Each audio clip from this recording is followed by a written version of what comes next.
اب آئیے بات کرتے ہیں گیسوں کے تبادلے نظام میں ارتقاء یا ایولیوشن ان گیسز ایکسچینج سسٹم۔ دراصل گیسوں کے تبادلہ نظام میں ارتقاء تنفسی نظام میں ارتقاء ہی ہے، یعنی it is nothing but the respiratory system evolution. اب آئیے تفصیل سے بات کرتے ہیں ایک خلوی عضویوں سے کثیر خلوی عضویوں تک کس طرح سے گیسوں کے تبادلے کے نظام میں ارتقاء ہوا ہے۔ نمبر 1 ہے نفوذ پذیری یا ڈیفیوژن، نمبر 2 ہے ٹریکیل سسٹم یا قصیبی تنفسی نظام، نمبر 3 ہے برانکیل سسٹم یا خیشیومی تنفسی نظام، نمبر 4 ہے پلمونری ریسپیریٹری سسٹم یا ششی تنفسی نظام، اور اسی طرح ایک اسپیشلائز کیٹیگری ہے یعنی کیوٹینیس ریسپیریٹری سسٹم یا جلدی تنفس۔ اب آئیے بات کرتے ہیں نفوذ پذیری یا ڈیفیوژن۔ ایک خلوی عضویہ جیسے امیبا یا کثیر خلوی عضویہ جیسے ہائیڈرا، پلانیریا، گول دودیے اور کیچوے عمل نفوذ پذیری کے ذریعے آکسیجن حاصل کرتے ہیں اور کاربن ڈائی آکسائیڈ خارج کرتے ہیں۔ نمبر 2 ہے ٹریکیل سسٹم یا قصیبی تنفسی نظام۔ یہ نظام آپ کو جھینگر اور ٹڈے جیسے حشرات میں نظر آتا ہے، یعنی قصیبی تنفسی نظام سلسلے وار نلیوں پر مشتمل ہوتا ہے جنہیں قصیب یا ٹراکیا کہا جاتا ہے، اور جسم کے اندر قصیب مہین شاخوں میں تقسیم ہو جاتے ہیں جنہیں قصیبچے یا ٹراکیولز کہا جاتا ہے، جو ہوا کو راست طور پر بافتوں میں موجود خلیوں تک لاتے ہیں اور اسی طرح ان کا تنفسی عمل چلتا رہتا ہے۔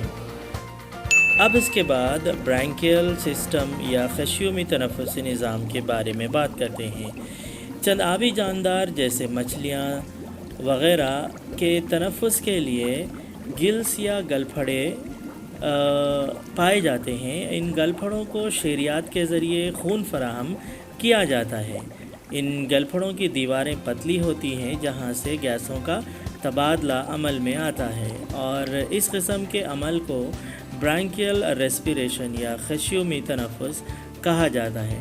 آپ نے دیکھا ہوگا کہ مچھلی اپنا منہ کھلا رکھتی ہے اور دہنی کوہفے کے فرش کو کوہفے میں کھینچ لیا جاتا ہے، اس کے بعد دہن کو بند کر دیتی ہے اور دہنی کوہفے کے فرش کو اوپر کی جانب اٹھاتی ہے۔ پانی بلوم یا فیرنگس میں ڈھکیلا جاتا ہے اور اندرونی خیشیومی روزن کے ذریعے خیشیومی تھیلیوں میں قوت سے داخل کر دیا جاتا ہے، اور جہاں پر خیشیومی ورقیے یا گل لیملے پانی میں نہائے جاتے ہیں، اور یہیں پر گیسوں کا تبادلہ بھی عمل میں آتا ہے۔ اب اس کے بعد ہے پلمونری ریسپیریٹری سسٹم یا ششی تنفسی نظام۔ جیسا کہ ہم نے پچھلے اسباق میں پڑھ رکھا ہے کہ حوام پرندے اور پستانیے پھیپھڑوں کے ذریعے سانس لیتے ہیں، اور اس عمل کو ہم نے اچھی طرح سے پچھلے ویڈیوز میں تفصیلی طور پر گفتگو کی ہے۔ یہ پھیپھڑوں کے ذریعے انجام دیا جانے والا عمل تنفس ہے۔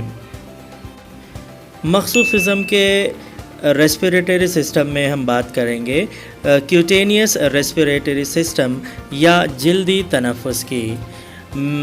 جلد کے ذریعے انجام دیے جانے والے تنفس کو جلدی تنفس کہا جاتا ہے۔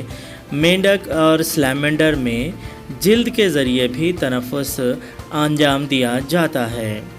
تو یہ تھا جانوروں میں عمل تنفس کے ارتقاء کی چند مثالیں۔ ملتے ہیں اگلے ویڈیو میں کچھ اور نئی معلومات کے ساتھ۔